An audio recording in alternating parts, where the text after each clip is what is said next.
السلام علیکم ورحمۃ اللہ تعالی وبرکاتہ۔ پیارے بچوں، جامعہ رضویہ منظر اسلام کے آن لائن سبق میں آپ کا خیر مقدم ہے۔ آئیے کھولتے ہیں اپنی کتاب منتخب الحسامی،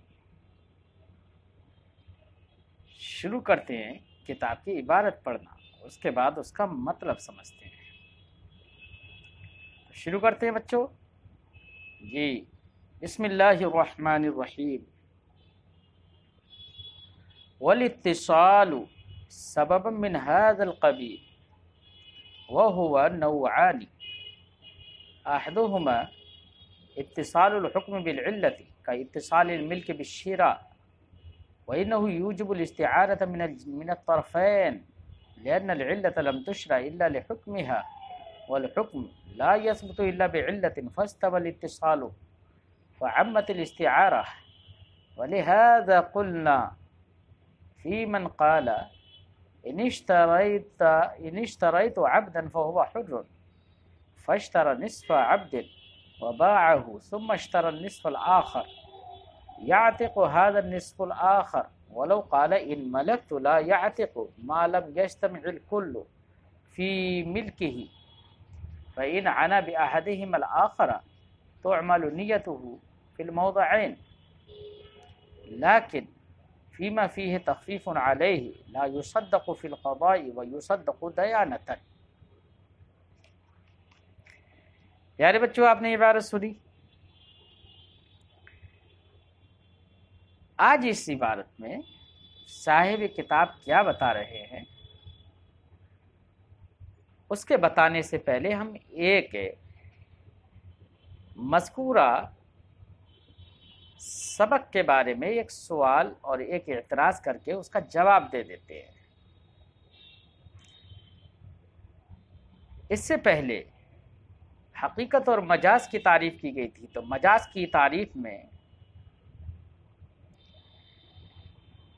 کہا گیا تھا جو غیر موضوع لہ میں لفظ مستعمل ہو کسی اتصال کی وجہ سے، یعنی حقیقت و مجاز کے درمیان اتصال ہو، معنن اتصال ہو یا صورتن ہو، تو اس کو مجاز کہتے تھے۔ اس پر ایک اعتراض جیسے کہ صاحب نامی نے پیش کیا ہے اور اس کا جواب بھی ذکر کیا ہے، وہ اعتراض یہ ہو سکتا تھا کہ مجاز کی تعریف یہ جامع نہیں ہے۔ کیوں؟ اس لیے کہ مجاز بزیادت اس سے خارج ہو جاتا ہے۔ مجاز بزیادت کا مطلب کبھی کبھی لفظ اپنے معنی حقیقی میں مستعمل نہیں ہوتا ہے، اور لفظ کا جب استعمال ہوتا ہے تو اپنے معنی میں وہ مستعمل ہوتا نہیں ہے، کہہ دیا جاتا ہے زائد ہے، ہاں زور وغیرہ پیدا کرنے کے لیے، تاکید پیدا کرنے کے لیے استعمال ہو جاتا ہے وہ، تو ایسے کو مجاز بزیادت کہہ دیتے ہیں، کیونکہ اس سے کوئی بھی چیز مراد نہیں ہوتی ہے۔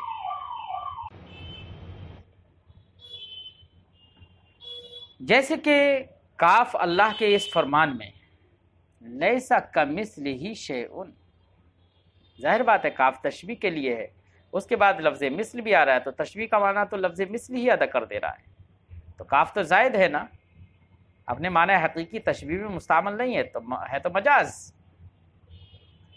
اس سے کچھ مراد نہیں ہے، اسی لیے اس کو لوگوں نے زائد کہا۔ لیکن بچوں، جواب میں صاحب نامی فرماتے ہیں کہ یہ مجاز بھی ہماری مجاز کی تعریف میں داخل ہے۔ کیوں؟ اس لیے کہ مجاز کی تعریف تھی غیر موضوع لہ میں جو مستعمل ہو، اور یہ تعریف اس پر بھی صادق آتی ہے، کیونکہ کاف جو ہے وہ وضع کیا گیا ہے تشبیہ کے لیے، اور یہاں پر تشبیہ کے معنی میں مستعمل نہیں ہوتا ہے بلکہ تاکید کے لیے استعمال ہو جاتا ہے۔ ایسے ہی جب تاکید کے لیے استعمال ہو گیا یہ، تو غیر موضوع لہ میں تو مستعمل ہو گیا، مجاز کی تعریف تو ہو گئی۔ لیکن اس جواب پر ایک اعتراض یہ ہو سکتا ہے کہ کیا مطلقاً غیر ما وضع لہ میں استعمال ہونے سے مجاز ہو جائے گا، یا یہ کہ حقیقت و مجاز کے درمیان کوئی علاقہ بھی چاہیے؟ صرف مجاز ہونے کے لیے یہ کافی نہیں ہے کہ غیر ما وضع لہ میں مستعمل ہو گیا، بلکہ ضروری ہے ایک علاقے کا ہونا بھی، اور یہاں کوئی علاقہ نہیں ہے۔ صاحب نامی فرماتے ہیں فتفکر، لہذا اس نظر سے یہ سمجھ میں آ گیا کہ یہ مجاز کی تعریف میں داخل نہیں، اور تعریف اس صورت میں جامع نہیں ہوتی۔ لیکن پیارے بچوں، اس آیت کریمہ میں لیس کمثلہ شیء، یہ سب اعتراض و جواب جو ہے یہ اس قول کی بنا پر ہے جن لوگوں نے اس کو کاف کو زائد مانا ہے، لیکن جمہور محققین جن میں علامہ ملا علی قاری اور مجدد اعظم اعلی حضرت علیہ رحمت و رضوان ہیں، ان حضرات نے فرمایا کہ کاف زائد نہیں ہے، بلکہ کاف بھی تشبیہ کے لیے ہے اور مثل بھی تشبیہ کے لیے، یہاں پر کوئی بھی حرف زائد نہیں ہے۔ معنی یہ ہے لیسا کمثلہ شیء، کہ اللہ کے مثل کی طرح بھی کوئی چیز نہیں، یعنی علی سبیل الفرض، اگر اس کا کوئی مثل بھی فرض کر لیا جائے تو وہ بھی ضرور انہی صفات سے متصف ہوگا جن صفات سے خدا متصف ہے۔ اگر ان سے متصف نہیں ہوگا تو پھر وہ اس کا مثل ہی نہیں ہوا، لہذا اگر وہ مثل ہوگا تو انہی صفات سے متصف ہوگا، اور جب ان صفات سے متصف ہوگا تو کوئی دوسرا اس مثل کی طرح بھی نہیں ہو سکتا، اور جب مثل کی طرح نہیں ہو سکتا تو اس کی طرح کیسے ہو سکتا ہے جس کے لیے کوئی مثل ہی نہیں ہوتا۔ اس لیے یہ آیت کریمہ دعویٰ مع دلیل ہے۔ باقی تفصیل آپ المعتقد المنتقد اور دیگر جیسے کہ شرح فقہ اکبر جیسی کتابوں میں تفصیل پڑھ لیجئے۔ اب ہم گفتگو اگلے کی شروع کرتے ہیں۔ مصنف فرماتے ہیں والاتصال السبب من هذا القبیل، اتصال سببی اسی قبیل سے ہے، یعنی اتصال دو طرح کا بتایا، اتصال معنن، ایک اتصال ذاتن یعنی صورتن۔ فرماتے ہیں اتصال سببی یہی صورتن کی قبیل سے ہے۔ سبب سے مراد یہاں پر معنی لغوی ہے۔ کیا ہے سبب سے مراد بچوں؟ معنی لغوی۔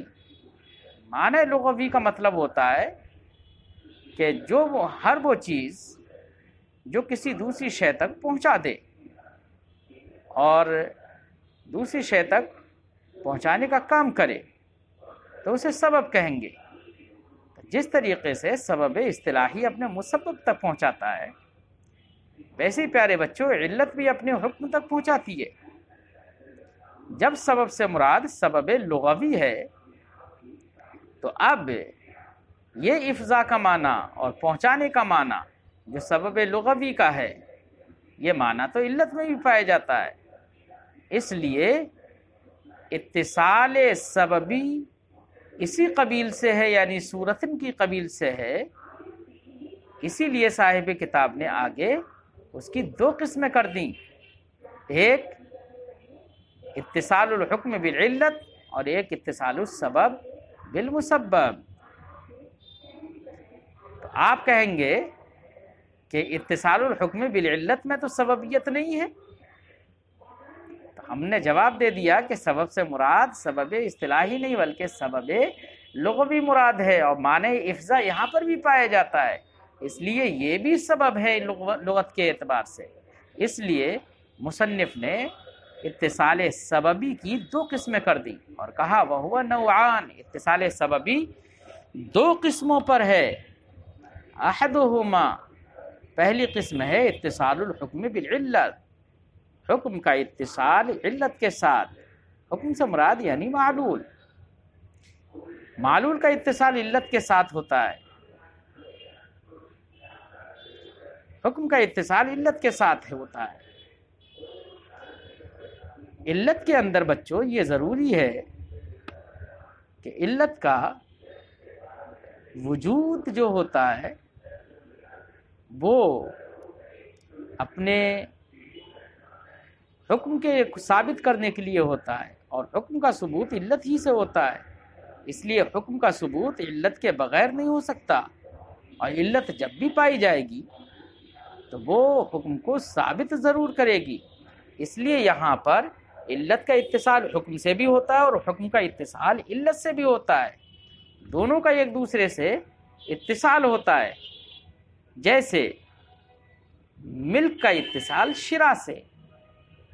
ارے بھائی کوئی چیز آپ جب خریدیں گے تبھی تو اس کے مالک ہوں گے، تو خریدنے کے ذریعے سے جو چیز آپ کے قبضہ اور ملک میں آ رہی ہے وہ وہاں پر جو ملک ثابت ہوئی شرا کے ذریعے سے، تو شرا کے ذریعے سے جو ملک ثابت ہوتی ہے یہ ملک حکم ہے اور شرا اس کی علت ہے، تو جیسے ہی شرا پائی جائے گی وہ اپنے حکم کو ثابت کرے گی، یعنی ملک کو ثابت کرے گی، اور ملک کا ثبوت، ملک بالشرا کا ثبوت شرا کے بغیر نہیں ہوگا۔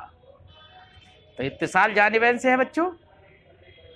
جب اتصال جانبین سے ہے کہ کوئی ایک دوسرے سے منفکی نہیں ہوتا ہے کہ علت مشروع ہے اپنے حکم کے لیے اور حکم کا ثبوت ہوتا ہے علت سے، جب ایک دوسرے سے متصل ہے، دونوں ایک دوسرے کے لیے مقتضی ہیں، تو اسی اقتضاء کی وجہ سے جہاں پر اتصال الحکم بالعلت ہو وہاں پر جانبین سے استعارہ جائز ہوتا ہے، طرفین سے استعارہ، جس کو صاحب کتاب اپنی ان لفظوں میں فرماتے ہیں وَإِنَّهُ يُوجِبُ الْإِسْتِعَارَةَ مِنَ الطَّرْفَيْنِ، یہ اتصال سببی جو کہ اتصال الحکم بالعلت ہے یہ طرفین سے استعارے کو واجب کرتا ہے۔ طرفین سے استعارے کو واجب کرنے کا مطلب کیا ہوتا ہے بچوں؟ یہاں پر بھی استعارہ سے مراد استعارے اصطلاحی نہیں ہے۔ کہیں آپ سوچیں کہ استعارہ اصطلاحی تو وہ ہوتا ہے جہاں پر علاقہ تشبیہ کا ہوتا ہے، اور یہاں پر تو علاقہ تشبیہ کا نہیں ہے، یہاں تو مجاورت ہے محض۔ تو یہ پیارے بچوں اس کا جواب کیا ہوگا؟ استعارہ سے مراد استعارہ اصطلاحی نہیں ہے، بلکہ استعارے سے مراد یہاں پر کیا ہے؟ ایک کو دوسرے کے لیے لے لینا، استعمال کر لینا محض۔ بات سمجھ میں آ گئی بچوں؟ کیا سمجھ میں آئی کہ استعارہ سے مراد کیا ہے؟ ارباب اصول کے نزدیک استعارہ سے مراد مطلقاً مجاز ہے، یعنی ایک لفظ کا استعمال دوسرے میں کر لینا، یہ مجاز مراد ہے، وہاں پر علاقہ تشبیہ ہو یا نہ ہو، اس سے کوئی لینا دینا نہیں، استعارہ اصطلاحی مراد نہیں۔ تو یہاں پر طرفین سے استعارہ ہونے کا مطلب یہ ہے کہ علت بول کر معلول بھی مراد ہو سکتا ہے، اور معلول بول کر علت بھی مراد ہو سکتی ہے، یا یہ کہو علت بول کر حکم مراد ہو سکتا ہے اور حکم بول کر علت مراد ہو سکتی ہے۔ یہ ہے مراد طرفین سے استعارہ سے، کہ طرفین سے استعارہ کو واجب کرتا ہے۔ واجب کیوں کرتا ہے؟ وجہ سمجھ میں آ گئی، کیونکہ جانبین سے اتصال ہوتا ہے، اس کی وجہ بتا رہے ہیں آگے کہ یہ طرفین سے استعارہ کو واجب کر کیوں دیتا ہے۔ دلیل دے رہے ہیں لِأَنَّ الْعِلَّةَ لَمْ تُشْرَعْ إِلَّا لِحُكْمِهَا، کیونکہ علت مشروع نہیں ہوئی ہے مگر اپنے حکم کے لیے، یعنی جیسے ہی علت پائی جائے گی تو اس سے اس کا حکم ضرور ثابت ہوگا، تو وہ اپنے حکم کو ضرور ثابت کرے گی۔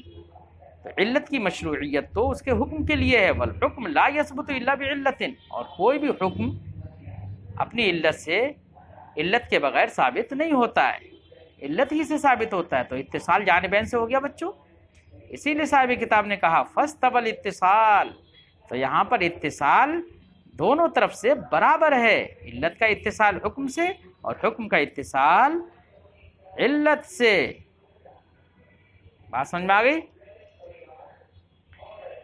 جی، جب دونوں جانب سے اتصال برابر ہے فعمت الاستعارہ، تو استعارہ یہاں پر عام ہے، یعنی مجاز دونوں طرف سے ہو سکتا ہے یہاں پر، کہ علت بول کر حکم مراد لے اور حکم بول کر علت مراد لے، تو اتصال دونوں جانب سے مضبوط ہے، اس لیے دونوں کوئی بھی ایک بول کر دوسرا مراد لیا جا سکتا ہے۔ اسی ضابطے کے پیش نظر، اسی قاعدے کے پیش نظر ایک مسئلہ بیان کرتے ہیں صاحب کتاب، فرماتے ہیں وَلِهَذَا قُلْنَا، اسی وجہ سے ہم نے کہا، بات سمجھ میں آ گئی؟ کس وجہ سے؟ لہذا کا یعنی استعارہ جانبین سے جائز ہونے کی وجہ سے ہم نے کہا، ایسی صورت میں استعارہ جانبین سے جائز ہے، اسی وجہ سے ہم نے کہا، کیا کہا؟ اس شخص کے سلسلے میں ہم نے کہا، قال، جس شخص نے یہ کہا، ان اشتریت عبدا فهو حر فاشترى نصف عبد وباعه ثم اشترى النصف الآخر يعتق هذا النصف الآخر۔ کیا کہا ہم نے؟ اس شخص نے، کسی شخص نے یہ کہا، کیا کہا؟ ان اشتریت عبدا، عبدن یعنی منکر بولا اس نے، اگر میں نے غلام کوئی خریدا تو وہ آزاد ہے۔ یہ کسی شخص نے کہا، اگر میں نے کوئی غلام خریدا، یہ ذہن میں رہے یہ منکر ہے عبدن، تعین نہیں ہے یہاں پر کسی غلام کی۔ اب عدم تعین کے ساتھ کسی نے یہ کہا کہ میں نے کوئی غلام خریدا تو وہ آزاد ہے۔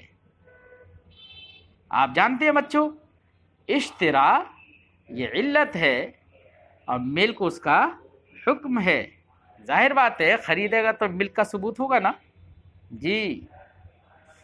اب اس نے کیا فاشترى نصف عبد، تو غلام، آدھا غلام اس نے خرید لیا۔ کون سا؟ آدھا غلام خریدا کوئی۔ اب آدھا غلام خریدا تو اشترا آدھے غلام کا تو ہو گیا، وباعہ، اور خریدنے کے بعد اسے آدھے کو اسے بیچ دیا۔ پھر باقی جو آدھا بعد میں بچا، اس آدھے غلام کو بعد میں پھر خرید لیا اس نے۔ تو دیکھو پورے غلام کو خرید تو لیا، اشترا تو پورے غلام کا پا لیا گیا۔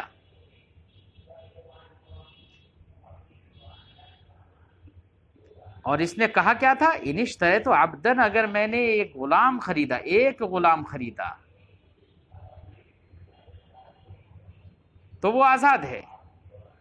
اب اس نے آدھا خریدا، اسے بیچ دیا، پھر آدھا خریدا، دوسرا آدھا، یعتق هذا النصف الآخر، تو یہ دوسرا نصف جو ہے یہ فوراً آزاد ہو جائے گا۔ کیوں؟ اس لیے کہ اس نے یہی تو کہا تھا کہ اگر میں نے خریدا تو پورے غلام کا خریدنا تو پا لیا گیا نا، پورے غلام کا خریدنا پا لیا گیا، اگرچہ آدھا پہلے خریدا آدھا بعد میں۔ عرف میں ایسے آدمی کو پورے غلام کا خریدنے والا کہا جاتا ہے، اس کے لیے کہا جائے گا انہو مشتری العبد، یہ غلام کا خریدنے والا ہے، اگرچہ اس وقت میں یہ پورے غلام کا مالک نہیں ہے، اس لیے مالک العبد تو نہیں کہا جائے گا اس وقت، لیکن مشتری العبد کہہ دیا جائے گا۔ اور اس نے کہا یہی تھا ان اشتریت عبدن، تو پورا غلام تو خرید لیا، تو اب آزادی کا جو حکم تھا معلق اشترا پر، تو آدھا، اب پورا غلام اس کے اندر ہے نہیں، اس کے پاس ہے نہیں ملکیت میں جو پورا غلام کو آزاد کرے، اس لیے امام اعظم کے نزدیک اعتاق تجزی کو قبول کرتا ہے، اس لیے امام اعظم رضی اللہ تعالیٰ عنہ کے نزدیک یہ نصف آخر آزاد ہو جائے گا۔ کیا ہو جائے گا؟ نصف آخر آزاد ہو جائے گا۔ کیوں؟ اس لیے کہ امام اعظم کے نزدیک اعتاق تجزی کو قبول کرتا ہے، متجزی ہو سکتا ہے یہ اعتاق۔ ہاں صاحبین یہ کہتے ہیں کہ پورا غلام آزاد ہوگا۔ اب آپ کہیں گے کہ پورا غلام آزاد ہوگا تو یہاں تو یہ آدھا ہی کا ہی مالک ہے، تو وہ کہیں گے آدھا یہ مالک، آدھا جس کا اس وقت یہ مالک ہے یہ فوراً آزاد ہوگا، اور جو آدھا بچے گا اس کا ضمان ادا کرے گا۔ ان کا کہنا یہ ہے کہ اعتاق میں تجزی نہیں ہوگی۔ بات سمجھ میں آ گئی بچوں؟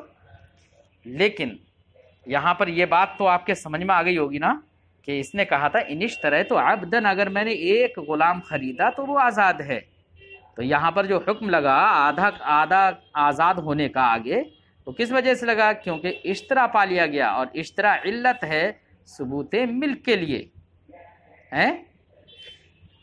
ایسے ہی اگر بالکل ایسے ہی کہا لیکن اشتریتوں کے بجائے اس نے ملک تو کہا، کیا کہا؟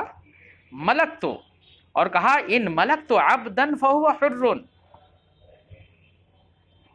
ایسا کہا تو پہلے ایک غلام خرید کے مالک بنا اور اس کو بیچ دیا، وہ ایک غلام نہیں سوری آدھا غلام خرید کے مالک تو بن گیا تھا آدھے کا، پھر اسے بیچ دیا تو وہ ملکیت سے جیسے بیچا ملکیت سے خارج ہو گیا، پھر دوسرا آدھا خرید لیا، جب دوسرا آدھا خرید لیا تو ابھی اسے آدھے ہی کا تو مالک ہے نا اس وقت، جب آدھے کا مالک ہے تو اب پورے غلام کا یہ مالک نہیں ہے، کیونکہ ملک تقاضے اجتماع کرتا ہے۔ ملک کس کا تقاضا کرتا ہے؟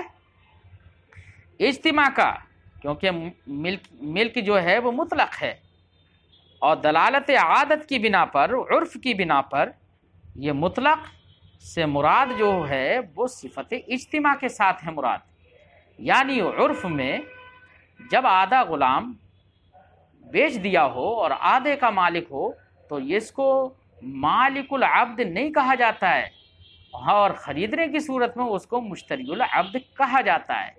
تو دلالت اور عادت کی بنا پر اور عرف کی بنا پر یہاں پر اجتماع شرط ہے۔ کیا ہے؟ اجتماع شرط، لہذا پورا غلام ابھی جمع نہیں ہوا، اس لیے پورے غلام کا یہ ابھی مالک نہیں ہو پایا۔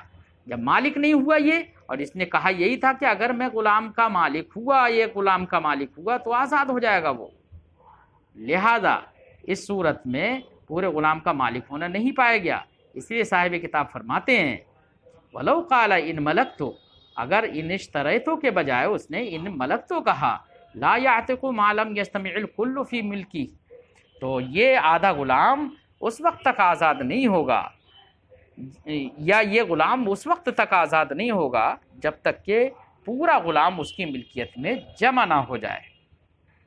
بات سمجھ میں آ گئی بچوں؟ ہاں، یہاں پر مگر ہم ایک بات کا دھیان دلا دیں کہ یہ دونوں صورتیں اس وقت تھیں جبکہ ان اشتریت عبدن یا ان ملکت عبدن نکرہ بولا ہو، اس نے منکر بولا ہو، اور اگر اس نے تعین کر دی، مثلا اشارہ کر دیا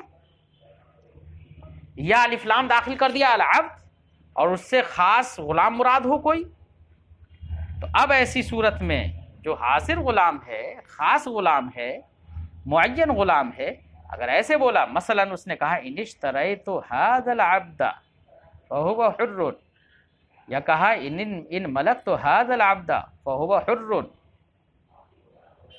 بات سمجھ میں آ گئی؟ اب ایسی صورت میں اس نے منکر نہیں بولا ہے دونوں عبارتوں میں، دونوں صورتوں میں، بلکہ ایک معین کی جانب اس نے اشارہ کر دیا۔ مسئلہ بالکل ویسے ہی رہا جیسے اس سے پہلے تھا، بس منکر اور معرف کا فرق ہو گیا ہے۔ تو اب یہ ایسی صورت میں جبکہ معین کر کے اس نے ذکر کیا تو نصف آخر جو ہے دونوں صورتوں میں آزاد ہو جائے گا، چاہے ان اشتریتو کہا ہو چاہے ان ملک تو کہا ہو، تو نصف اس دونوں صورتوں میں آزاد ہو جائے گا۔ کیوں؟ وجہ یہ ہے اس کی کہ جب متعین ہے یہ تو تفریق اور اجتماع کا مسئلہ جو ہوتا ہے بچوں، تفریق و اجتماع کسی بھی چیز کے اندر تفرق ہونا، کسی چیز کے اندر اجتماع کا ہونا، یہ تو ایک وصف ہے نا اس شے کا، یہ اوصاف میں سے ایک وصف ہے، اور آپ جانتے ہیں بچوں کہ اوصاف کسی حاضر معین میں معتبر نہیں ہوتے۔ حاضر معین جس کی جانب اشارہ کر کے آپ کہہ رہے ہیں کہ میں نے یہ بیچ دیا، چاہے وہ 2 کوڑی کی چیز ہو، اشارہ کر کے بیچ رہے ہیں اور کہہ رہے ہیں میں 1 لاکھ کی بیچ رہا ہوں، تو اس کے 2 کوڑی کی ہونا جو ایک اس کا وصف ہے وہ معتبر نہیں ہوگا۔ آپ تو اشارہ کر کے متعین کر کے بیچ رہے ہیں، 1 لاکھ کی بیچ رہے ہیں، کسی کی مرضی ہو تو خریدے، نہیں مرضی ہو تو نہ خریدے، لیکن غائب چیز کو اگر آپ نے بیچا، معین نہیں تھی وہ، تو ضرور اس کو دیکھا جائے گا کہ وہ اس قیمت کے لائق بھی ہے یا نہیں ہے۔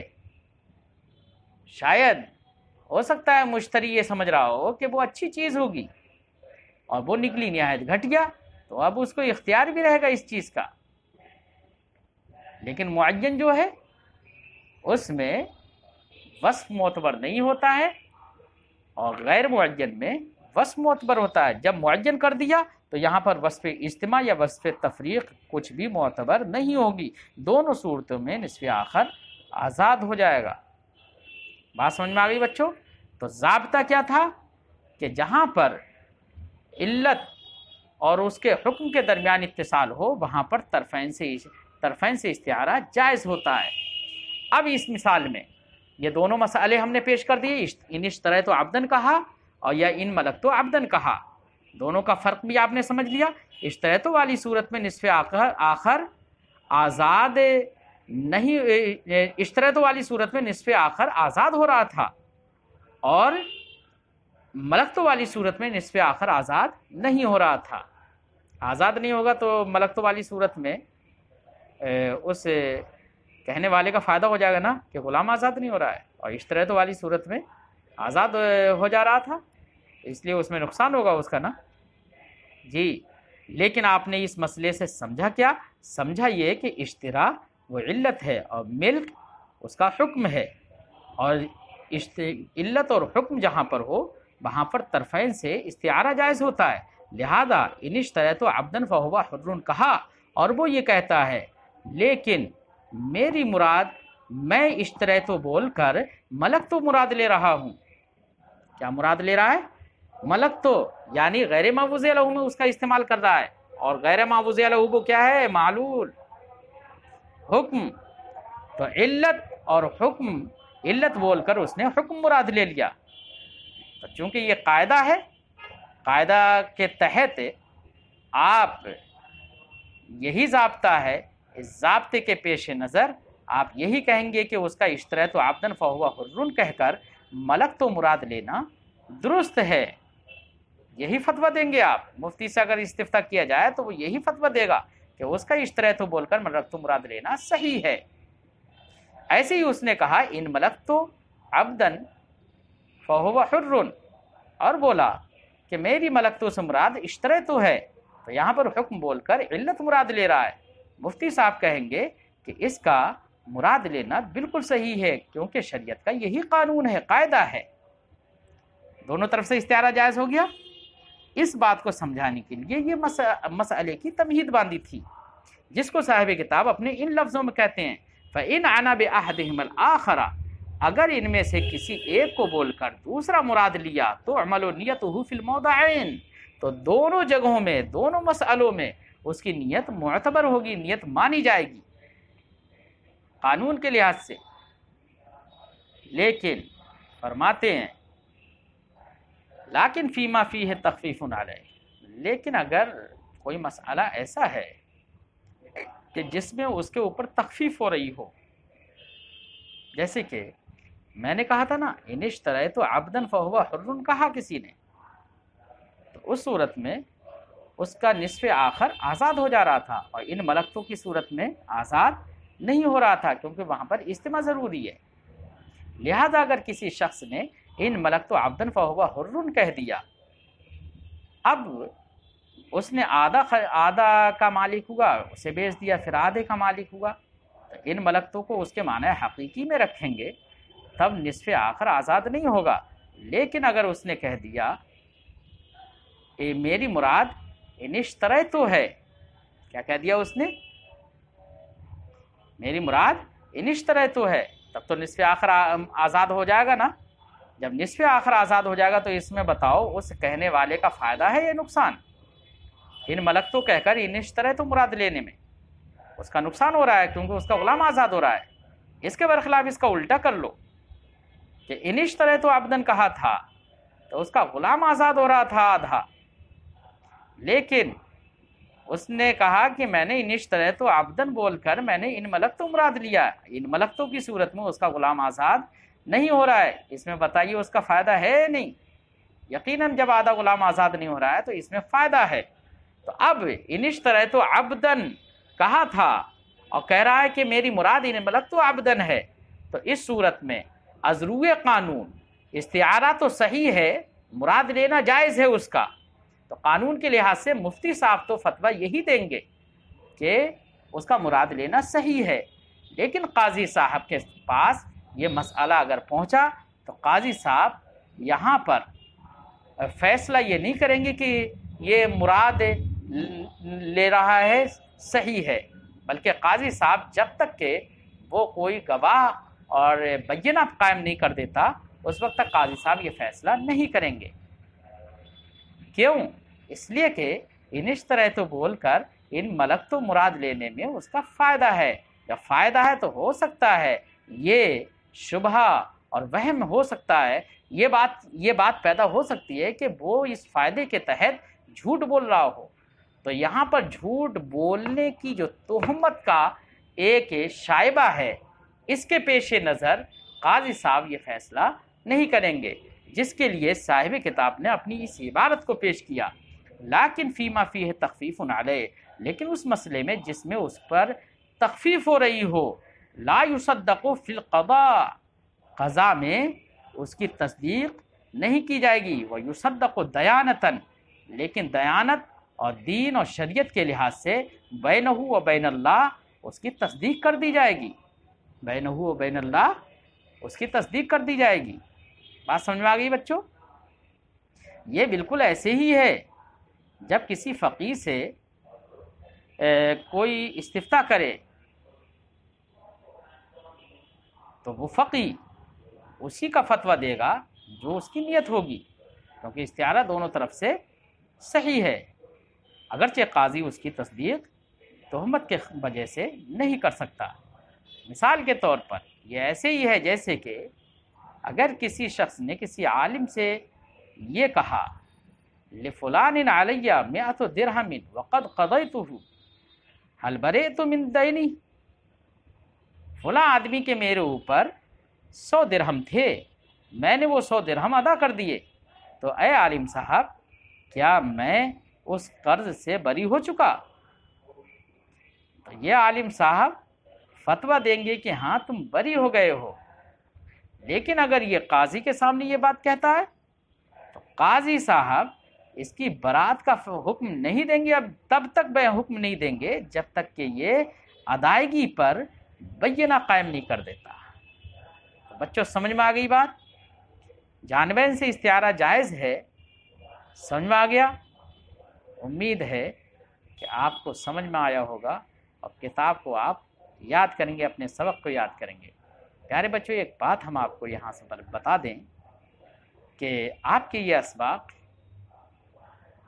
ہمارے یوٹیوب چینل ہم سبق درس نظامی پر بھی دستیاب ہیں۔ اگر آپ ہمارے ہم سبق چینل جو ہے یوٹیوب چینل ہم سبق درس نظامی یعنی اردو میں ہم سبق درس نظامی لکھ کر سرچ کریں گے تو وہ چینل سامنے آ جائے گا، اس پر بھی آپ کے اسباق مہیا ہیں، لہٰذا آپ حضرات پچھلے کے اسباق اگر اس پر پڑھنا چاہیں تو ضرور پڑھیں، وہاں پر پلے لسٹ میں آپ کو ایک جگہ پر سارے اسباق سامنے آ جائیں گے، جو سبق کھول کر آپ پڑھنا چاہیں سننا چاہیں سن سکتے ہیں۔ ساتھ ہی ساتھ جب آپ ہمارے ہم سبق درس نظامی پر پہنچیں آپ سے ایک درخواست تو بنتی ہے کہ آپ ہمارے چینل کو سبسکرائب کریں اور لائک کریں، اس سے فائدہ یہ ہوگا کہ آپ کو ہماری کوئی بھی آڈیو جو ایسے ہی ہم یوٹیوب پر ڈالیں گے وہ آپ کو فوراً پہنچ جائے گی۔ اور ایک کام اور کریں، آپ کے کچھ ساتھی جو آن لائن سبق کا فائدہ نہیں حاصل کر پا رہے ہوں، ایسے ساتھیوں کو ہمارے ہم سبق درس نظامی جو چینل ہے اس کا لنک انہیں شیئر کر دیں تاکہ وہ اس سے استفادہ کر سکیں۔ دوسرے مدارس میں پڑھنے والوں کو بھی شیئر کر سکتے ہیں تاکہ وہ استفادہ کریں، ہو سکتا ہے ان کے استفادے کی وجہ سے ہمیں اور آپ کو ثواب ملے۔ اس امید پر آپ میری اس درخواست پر ضرور عمل کریں۔ السلام علیکم ورحمۃ اللہ تعالی وبرکاتہ۔